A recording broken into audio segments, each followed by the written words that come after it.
Cosmetology के सप्ताह 10 में आपका स्वागत है। स्की के प्रकार, सामान्य त्वचा की समस्याओं का वर्गीकरण, आम त्वचा की समस्याओं की पहचान।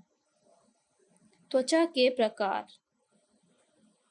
त्वचा के प्रकार सामान्य त्वचा, रूखी त्वचा, तेलीय त्वचा, मिश्रित त्वचा, संवेदनशील त्वचा। सामान्य त्वचा की समस्याओं का वर्गीकरण। त्वचा की ग्रंथियां। त्वचा में दो प्रकार की वाहिनी ग्रंथियां होती हैं जो नए पदार्थ को बनाने के लिए रक्त से पदार्थ निकालती हैं। पहला, सुजोरियस या पसीने की ग्रंथियां पसीने का उत्सर्जन करती हैं। दूसरा, वसामय या तेल ग्रंथियां सीबम का स्राव करती हैं। सूदखोर या पसीने की ग्रंथियां निकालती हैं। पसीने की ग्रंथियां शरीर के तापमान को नियंत्रित करती हैं और शरीर से अपशिष्ट उत्पादों को खत्म करने में मदद करती हैं। उनकी गतिविधि गर्मी, व्यायाम, भावनाओं और कुछ दबाव द्वारा बहुत बढ़ जाती है। वसामय या तेल ग्रंथियां सीबम का स्राव करती हैं।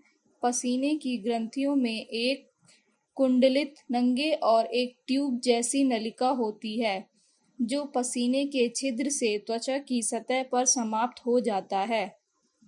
पसीने की ग्रंथियां शरीर के तापमान को नियंत्रित करती हैं और शरीर से अपशिष्ट उत्पादों को खत्म करने में मदद करती हैं और उनकी गतिविधि गर्मी, व्यायाम, भावनाओं और कुछ दवाओं द्वारा बढ़ जाती हैं। वे सीबम का स्राव करते हैं जो त्वचा को चिकनाई प्रदान करता है और बालों के मुलायम हिस्से को दबाता है। वसामय ग्रंथियों और सुडोरियस ग्रंथियों के असामान्य कामकाज के कारण निम्नलिखित विकार हो सकते हैं। पहला, मुहासे बहुत ज्यादा सीबम, कोमडोन भरा हुआ छिद्र, सीबम, कठोर मिलिया, सीबम कठोर। चौथा, स्टेटोमा, वसामय ग्रंथियों का ट्यूमर। पांचवा, एस्टेटोसिस, सीक्रेट बहुत कम सीबम। छठा, सेबोरिया, तेल ग्रंथियों की अधिकतम।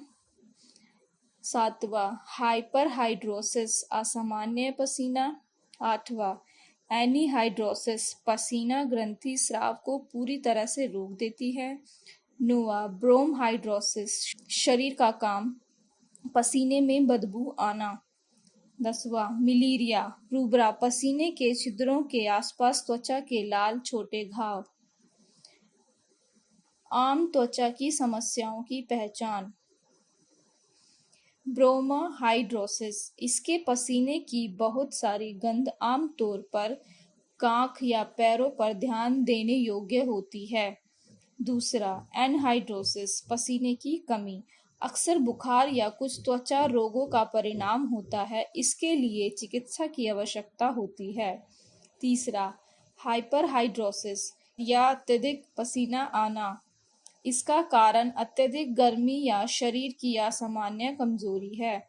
सबसे अधिक प्रभावित हिस्से कांख, जोड़ और पैर हैं। इसके लिए चिकित्सा उपचार की आवश्यकता है।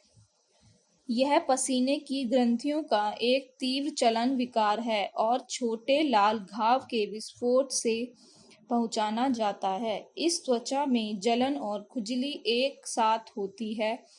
यह अत्यधिक गर्मी के संपर्क में आने के कारण होता है।